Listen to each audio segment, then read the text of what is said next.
Sir আমি মোর over কমু যে get back to any head towards any urban rural area ভাই রুরাল এরিয়াতে গিয়ে দেখো লাইফ বহুত স্লো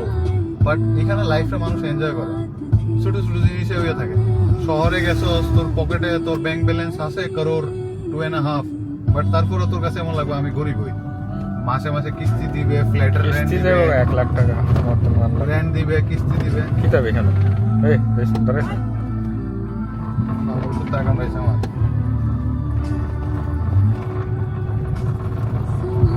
উৎসব এটা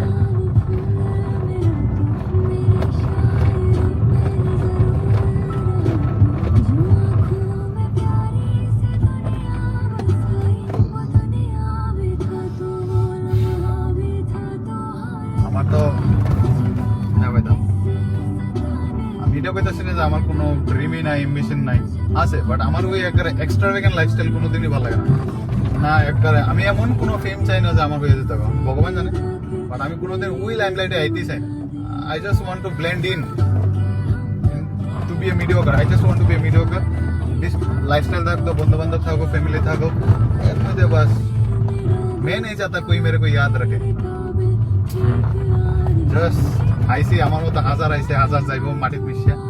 ম্যাটেরিয়ালিস্টিক জিনিস কোনো সময় হ্যাপিনেস দেয় না দেই না ভাই আমি বুঝাইতে না অনেকজন যদি এই কথা কই তো ওইসে তোর লাইফের কোনো গোলই নাই তুই লাইফে চাসি না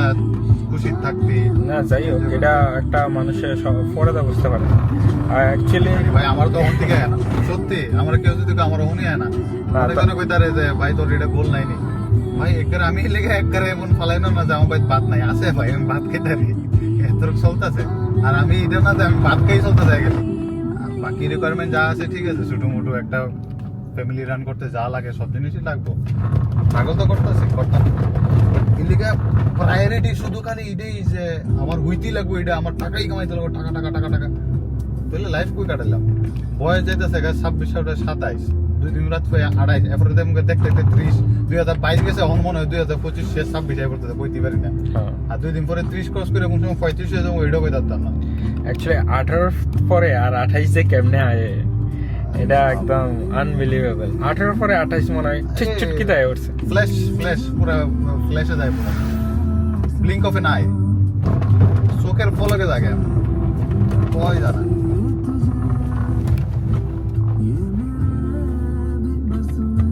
ঠিক আছে আমরা বহুত আসলে অ্যাকচুয়ালি এই সকল কথাবার্তা কনভারসেশন আছে না এটা বোঝায় যে আমরা ম্যাচিউর হইতাছি মোস্টলি এটা হচ্ছে মেটারিয়ালিস্টিক জিনিসটা আমরা এখনই রিয়েলাইজ করছি যে এটাই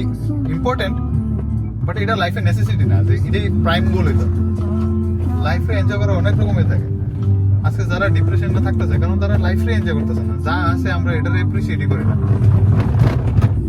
এটা আছে এটা একবার এপ্রিসিয়েট করলে না শেষ হইতো না লিস্ট আমরা কত দাবাইছি এটার শেষ নাই মানুষের ফিতরাতে এমন হয় না মানে India is a land of sages ঋষি মুনি সেটা দিয়ে বানানো তারার লোক কোনোদিন বলে আমার খুব ইচ্ছা আমি কোনোদিন বানারসে গিয়ে আমার কাটাই দাম ভাই আমি একটা মাস কাটাই দাম আমি কোনো ঋষির লোকে বয়ে জিগাইতাম যে বাড়ি সাইডে এখানে মৌমায়া সব ত্যাগ করে বর মিনিংটা কি আগে যে আমার ঋষি মুনির সাথে দেখলে মনে হতো আনকালচার আনসিভিলাইজ মানুষ তারা কোনো এ নাই খালি ধর্ম করে আর যত বড় হইতেছে আমার মনে লাগতেছে আমি অনেকটা রুটের ধর্মের লোকে ওর মনে হয় এছাড়া কোনো রাস্তাই দিই না মানে যদি স্পিরিচুয়ালিটি দিয়ে আমরা কানেক্ট না করি বাট ডিপ্রেশনে ভোগন লাগবে এমন লাগে প্রত্যেকটা ফেজে থাকে সংস্কৃতি লিখে কয়ে থাকে দুঃখালয়ম আশাশ্বতম এটার নাম ওই দুঃখালয়ম এখানে দুঃখ পদে পদে পাইবে আজকে তুমি কারণ না কারো লাগে অ্যাটাচ থাকবে আজকে তোর মা বাবা আছে তুই কিছু ভালো বহুত ভালো বাস থাকতো নাকি তুই তোর ওয়াইফ আছে তোর বোন আছে খুব ভালো বাস থাকতো নাকি তুই নিজেও থাকতে নাকি লেগে মৃত্যুর ভয় করবি না কেটে আসলেন সংস্কৃতের কথা না দুঃখালয়ম আশাশ্বতম মানে দুঃখালয়ম এটা রয়েছে কি দুঃখালয় দুঃখের আলয় মানে বাড়ি অশাশ্বতম মানে এটা কোনোদিন শেষ না মানে আনএন্ডিং এটা যতদিন জীবন আছে ততদিন দুঃখ আছে যতদিন থাকবে আসবো আর বুদ্ধিজম এটাই কয়ে দেয় মানে তুমি জন্ম হয়েছো মানে তোমার ইউ আর ইন্ডেটেড মানে তুই ঋণী তুই দুঃখ পাইবি এদিকে জন্ম হয়েছো এদিকে কান্দে তারা কয় যে জন্ম হওয়ার পরে কান্দে এই কারণে যে কয় যে আইসো তুমি দুঃখালয় মিলে কান্দা শুরু হয়েছে আর তুমি সারা জীবন পাইয়া যাবে একমাত্র এই দুঃখের মধ্যে যদি এনজয় করতে চায় তাহলে স্পিরিচুয়ালিটি তাহলে প্রভু তোমার ওইটাই তোমার রুটেড রাখবো।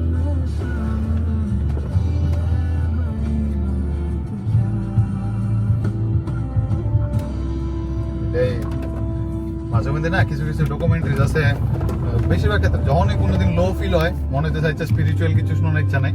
কিছু না করে সেটা খালি বানারস কাশির কোন একটা ব্লগ খুলেছে। বহুত বড় বড় এমন ব্লগার আছে, গেছে অহংকার লইয়া মাটি গায়ে পড়ছে। মণিকর্ণিকা ঘাট, ডাসা সুবের, দেন 80 ঘাট, দেন চৌরাসিয়া, এরপরে পরে কি জানি তারপরে বৃন্দাবনে গেলে বৃন্দাবন, এরপরে আরে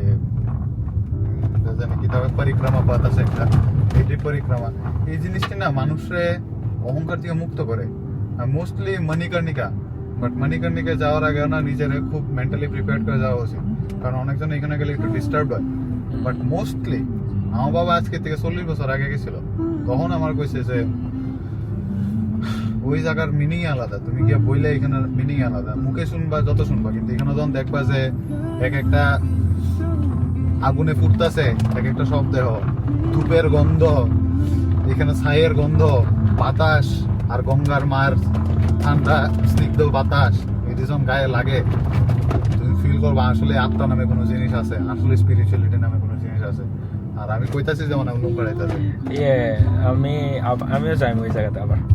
লাইফে। আমি কোনোদিন পারলাম না এত দূরই, যে আমি বহুত সামনে দিয়ে আইছি প্রত্যেকবার কাশির, কিন্তু আমি কোনোবার কাশির ঘাটে। অ্যাকচুয়ালি এটা একটা কথাই আছে, কাশি না চাইলে কাশিতে যাওয়া যায় না, মানে একটা কথাই আছে। তো আমি আবার যাই। ও ভাই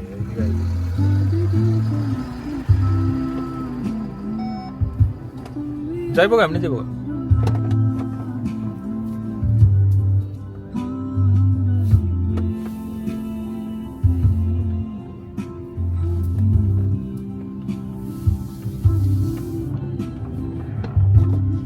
কাশি আগার না চাইলে বৃন্দাবনে সেম কথা কয়,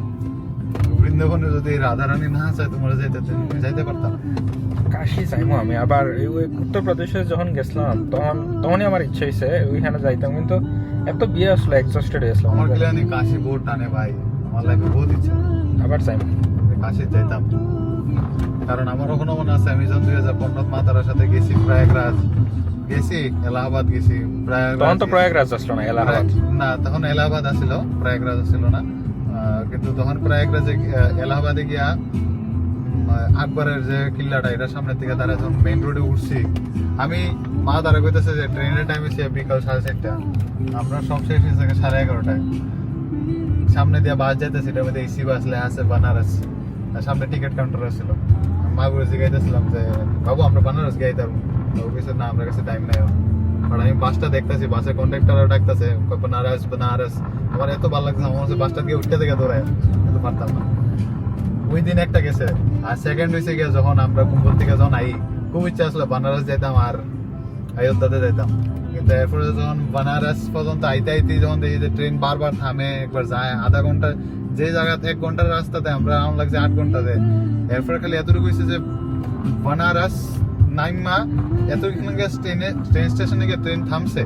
কিন্তু আমরা খালি এতটুকু হয়েছে যে আরেকটা ট্রেনে সুইচ করতে লাগবো, আর জাংশন এসে নিউ বানারসি। তো আমরা বানারস থেকে নিউ বানারসি খালি অটো দিয়ে গেছি, কিন্তু তখন আমার ইচ্ছা ছিল যে সেখান থেকে বাইকে যেতাম একটুখানি লেগে, যদি যাইতাম একটু দূর গেলে খালি ঘাটে গেলাম। আমি অটো ড্রাইভারটা জিজ্ঞাইতেছিলাম भैया यहाँ से घाट कितना दूर है, सर कौन सा घाट, हमसे जो भी घाट जिसमें आरती होता है, को भैया 5 मिनट लगेगा। আমি কই 5 মিনিট লেগে হইলো গিয়ে যেতাম, কিন্তু পারতাম না। তারপরে বাকিরা গ্রুপে গেছি, তো ঠিক আছে যেদিন চাইবো কাশি, যেদিন চাইবো আমার আনন্দ। कौन है अनेक जने कौन है अभी आओगे या लोटे में आओगे तो वो नहीं पता, लेकिन आएंगे जरूर। হানিমুনে যাই, হানিমুনে বানারস, দুইটাই একটা স্পিরিচুয়াল একটা কানেকশন হইব, প্লাস ওই যে আছে যে অহংকার মনের মধ্যে ওইটাও যাইব। আর এই যেটা দেবো, আরেকটা হচ্ছে পুরীর টেম্পলটা, যেটাতে প্রিয়া তারা গিয়েছিল। আমি টেম্পল, হ্যাঁ এটাতে আমি গেছি না, শুনছি অনেক কথা। জগন্নাথ টেম্পল খুব খুব প্রিয়, মানে ওইখানে ভাইবই আলাদা। আর ওইখানে গেলে এখনো মনে হয় যে শ্রীকৃষ্ণের যে কয় না, মানে মানুষের যে এত মানে গেলে ওইদিকে এক একটা মানুষ জগন্নাথ ছাড়া কথাই বলে না। মানে তারা জগন্নাথ দেবতার এত মানে, আর সবচেয়ে বেশি লাইটলি মনে হয় ওই জগন্নাথ দেবতার মনে হয় যেমন তাই নিয়ে আছে, কখনো আছে। মানে অন্য দেব দেবীর মনে হয় যে তারার খালি মূর্তি বা তারার স্বরূপ থাকবো, কিন্তু জগন্নাথ বাড়িতে গেলে এমন মনে হয় যেমন মানে আলাদাই ভাই। এখানের মানুষও কয়েক রকম, জগন্নাথ দেবতার মূর্তিও না 10টা বিগ্রহের মতো মিলে, ডিফারেন্ট। কারণ কয় যে তাইনে সবসময় চায় থাকে, তাইনের কোনো পল নাই, চোখের পাতি নাই, তো তাইনে ব্লিঙ্ক করে না কোনো, তাইনে সবসময় সব ভক্তরা দেখে, তাইনে ঘুমায় না। কিন্তু তাইনে খালি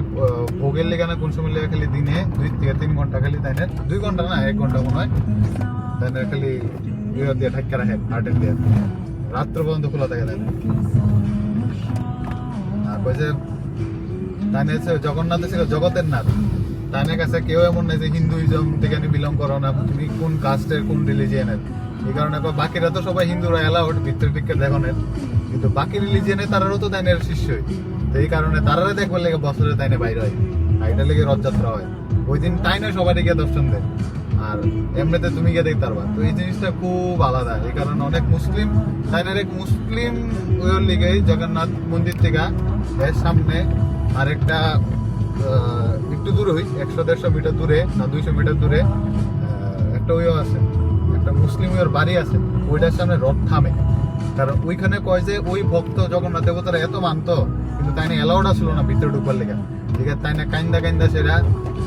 জঙ্গলে গিয়ে সেরা তাই না কেমন কাজ করতো, কাইন্দা কইতো যে হে প্রভু নাথ,